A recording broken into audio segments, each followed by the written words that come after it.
dear students, welcome back to our own channel. Today we are going to study one of the most important chapter of 12th class chemistry, that is thermodynamics. हम लोग एकदम basic से start करेंगे कि thermodynamics होता क्या है. तो पहले इस वर्ड को ब्रेक कर लो.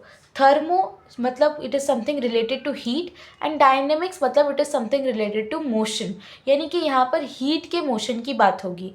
Movement of heat from one system to another, है ना. मूवमेंट होगा हीट का from one system to another. बच्चे याद रखना, heat energy is a type of energy, right. और एनर्जी क्या होता है, वो ट्रांसफ़र होती है. बिल्कुल इसी तरह हीट भी क्या होगा, एक सिस्टम से दूसरे सिस्टम में ट्रांसफ़र होगी.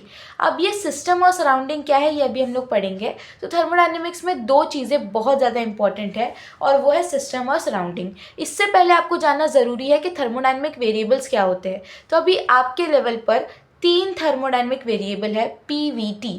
P मतलब प्रेशर, V मतलब वॉल्यूम, T मतलब टेम्परेचर. तो ये 3 थर्मोडायनेमिक वेरिएबल आपको याद रखने हैं.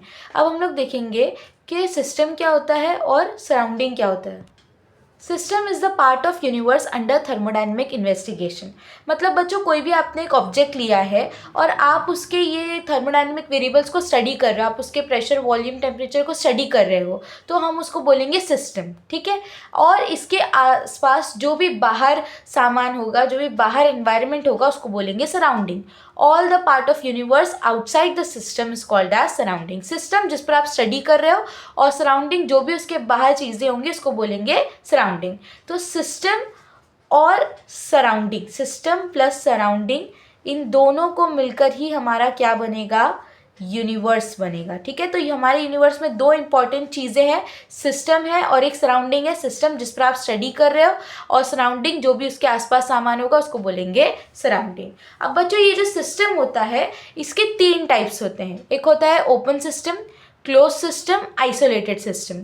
हम लोग इसको स्टडी करेंगे. ओपन सिस्टम मतलब ऐसा सिस्टम जिससे आप हीट भी एक्सचेंज होगी और मैटर भी एक्सचेंज होगा. जैसे कि सपोज़ आपने चाय ली है, आप चाय को लेकर आए हो. ठीक है. तो आपने सपोज़ चाय का टेम्परेचर आपने गर्म किया उसको अच्छा, और 100 डिग्री सेल्सियस पे आपने चाय लाए हो. ठीक है. फिर आपने लाकर रख दिए हो, तो क्या चाय का टेम्परेचर सेम रहेगा?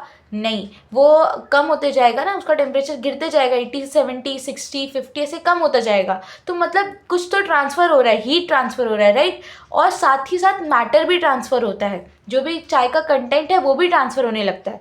अब आप बोलोगे वो तो चाय ठंडी होती है इसलिए हीट ट्रांसफ़र होता है, बट मैटर तो हमें दिखाई नहीं देता. तो मैटर थोड़ा नेग्लिजिबल अमाउंट में, कुछ ही अमाउंट में ट्रांसफ़र होगा. तो ऐसा सिस्टम जिससे हीट एनर्जी भी ट्रांसफ़र हो रही है और मैटर भी ट्रांसफ़र हो रहा है, तो उसको बोलेंगे ओपन सिस्टम. तो यहाँ पे आप एग्जाम्पल में क्या लिख सकते हो, ओपन कप ऑफ टी. ठीक है. अब मैंने क्या किया, क्लोज सिस्टम को समझने के लिए उस टी को ढाक दिया. अब बच्चों, जब मैंने टी को ढाक दिया है तो मैटर ट्रांसफ़र होने का तो कोई चांस ही नहीं है ना. तो मैटर ट्रांसफ़र नहीं होगा, सिर्फ क्या ट्रांसफ़र होगा, हीट. आप जब ढाक देते हो तभी भी आप देखोगे कि हीट जो टेम्परेचर है वो थोड़ा थोड़ा करके कम होने ही लगता है. तो क्लोज सिस्टम में मतलब हीट ट्रांसफ़र हो रही है. यहाँ पर क्या ट्रांसफ़र नहीं होगा, matter. So system which exchanges only heat with the surrounding is called as close system. तो यहाँ पे आप क्या लिखोगे, क्लोज कप ऑफ टी. ठीक है. याद रखना है दोनों सिस्टम. नेक्स्ट सिस्टम है हमारा isolated. So system which neither exchanges heat nor matter with the surrounding is called as isolated system. ऐसा सिस्टम जो ना ही मैटर चेंज करेगा ना ही हीट एक्सचेंज करेगा, उसको बोलेंगे आइसोलेटेड सिस्टम. देखो, मैटर तो हमने कोई भी चीज़ को ढाक दिया तो मैटर तो वैसे भी ट्रांसफ़र नहीं होगा. अब हीट ट्रांसफ़र नहीं हो इसके लिए हम लोग कुछ चीज़ें लगाते हैं. कुछ भी आइसोलेशन के लिए हम लोग अलग अलग चीज़ें लगाए. जैसे आपने थर्मस फ्लास्क में देखा होगा कि वहाँ पर कैसे कोटिंग की जाती है. तो वैसे ही हम क्या करेंगे, यहाँ पे कोटिंग कर देंगे जिससे ना हीट ट्रांसफ़र होगा ना मैटर ट्रांसफ़र होगा, है ना. तो ऐसे सिस्टम को जिसमें ये दोनों चीज़ें ट्रांसफ़र नहीं हो रही है, एक्सचेंज नहीं हो रही है, उसको बोलेंगे आइसोलेटेड सिस्टम. और इसमें आप एग्जाम्पल ले सकते हो थर्मस फ्लास्क का. ठीक है. तो आपको 3 सिस्टम याद रखने हैं, open system, close system, isolated system.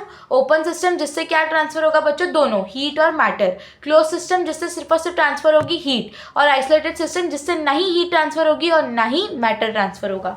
अब बच्चों, ये जो सिस्टम है इसके बेसिस पे हम 2 प्रॉपर्टीज़ पढ़ने वाले हैं. ठीक है. एक होती है एक्सटेंसिव प्रॉपर्टी और एक होती है इंटेंसिव प्रॉपर्टी.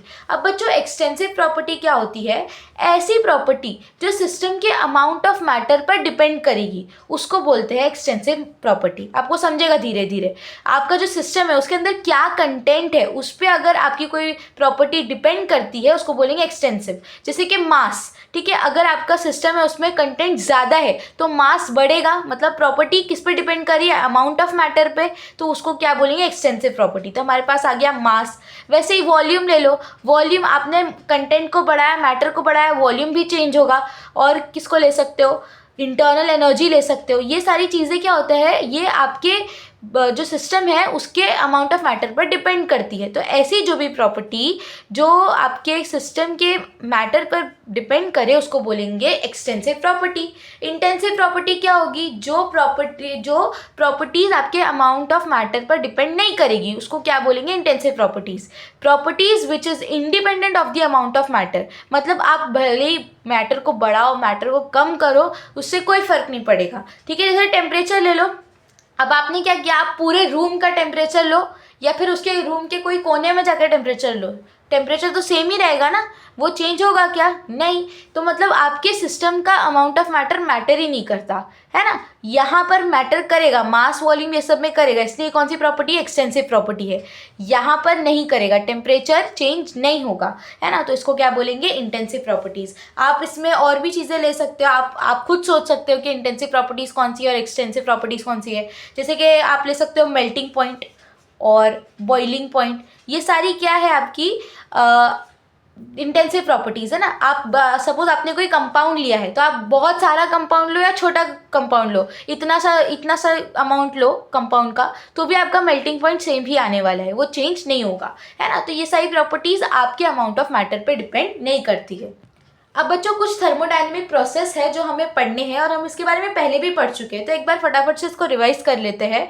तो ऐसे थर्मोडायनेमिक प्रोसेस 4 है, ठीक है। ये प्रोसेस में क्या होगा बच्चों, जो आपके थर्मोडायनेमिक वेरिएबल्स मैंने आपको बताया ना, प्रेशर, वॉल्यूम, टेम्परेचर, इसमें कुछ चेंजेस आएंगे, ठीक है। तो ऐसे 4 प्रोसेस है हमारे पास। सबसे पहला है आइसोथर्मल प्रोसेस। अब आइसो का मतलब बच्चों समझ जाओ सेम, ठीक है। थर्मल मतलब रिलेटेड टू व्हाट, टेम्परेचर। तो मतलब ऐसा प्रोसेस जहां पर आपका temperature throughout the process same रहेगा उसको बोलेंगे isothermal process. The process throughout which the temperature remains constant is called as isothermal process. अगर आपका टेम्परेचर चेंज ही नहीं हो रहा है तो चेंज इन टेम्परेचर क्या आ जाएगा, जीरो, है ना। T2 भी सेम है, T1 भी सेम है, तो T2 माइनस T1 क्या हो जाएगा बच्चों, जीरो हो जाएगा। तो delta T will be zero. अब सेम ऐसे आइसोबैरिक प्रोसेस, आइसो मतलब सेम और बार किसका यूनिट है, प्रेशर का यूनिट है ना, तो मतलब it is related to pressure. ऐसा प्रोसेस जहां पर आपका pressure throughout the process same ही रहेगा, चेंज ही नहीं होगा, उसको बोलेंगे आइसोबैरिक प्रोसेस। तो यहाँ पे आपका delta P change in pressure is going to be zero, क्योंकि P2 और P1 दोनों का ही वैल्यू सेम है, तो दोनों को माइनस करोगे तो क्या मिलेगा, जीरो मिलेगा। आइसोकोरिक, आइसो मतलब same and choric it is related to volume. जब आपके पूरे प्रोसेस में वॉल्यूम कांस्टेंट रहेगा, चेंज ही नहीं होगा, उसको बोलेंगे आइसोकोरिक प्रोसेस। तो यहाँ पे डेल्टा V क्या हो जाएगा, जीरो हो जाएगा। एडियाबैटिक प्रोसेस में क्या होता है बच्चों, कि आपने सपोज कोई सिस्टम लिया है ना, उसमें एनर्जी बाहर आ रही, हीट एनर्जी बाहर आ रही है ना अंदर जा रही है, कुछ हीट एक्सचेंज हो ही नहीं रहा, मतलब Q का कोई एक्सचेंज है ही नहीं, डेल्टा Q इज जीरो। तो ऐसे प्रोसेस में जहाँ पर हीट एक्सचेंज पॉसिबल ही नहीं है, होगा ही नहीं, उसको बोलेंगे एडियाबैटिक प्रोसेस। तो बच्चों आज हमने 4 प्रोसेस पढ़े हैं, आइसोथर्मल, आइसोबैरिक, आइसोकोरिक, एडियाबैटिक। तो आपको याद रखना है आइसोथर्मल में क्या सेम है, टेम्परेचर सेम है, आइसोबैरिक में प्रेशर सेम है, आइसोकोरिक में वॉल्यूम सेम है, एडियाबैटिक प्रोसेस में हीट कंटेंट सेम है। तो ये बहुत ही ईजी, आप फटाफट से याद कर सकते हो। Thank you.